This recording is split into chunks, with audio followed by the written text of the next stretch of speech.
Good evening, folks, and welcome once again to the Hour of the Time.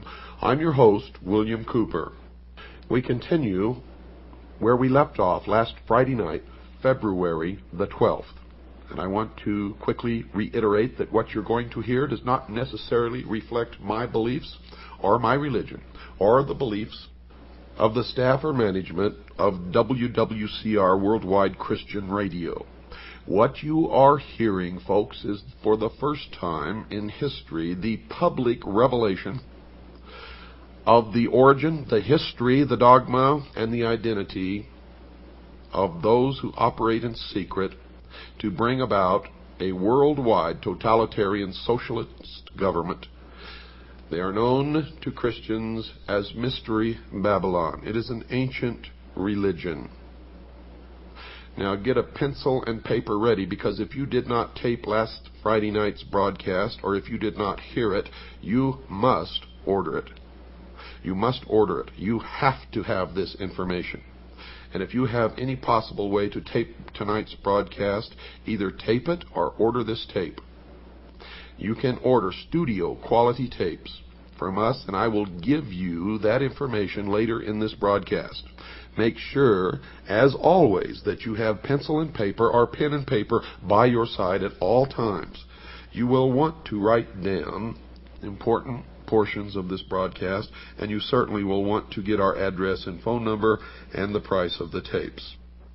Those of you who are smart enough to know what is transpiring here know that these are historic broadcasts, and by making these broadcasts, I have sealed my fate.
The sun enters each heavenly sign or house of the zodiac in what is called the 30th degree, and leaves at the 33rd degree.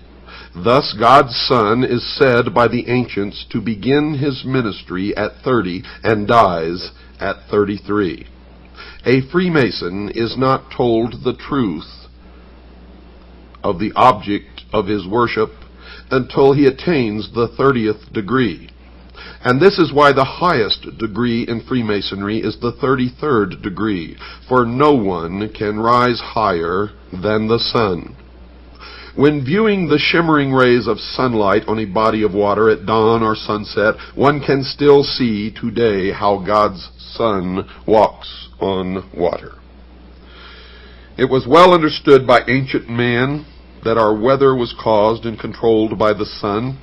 It was a simple fact that God's Son had the power to control storms at will.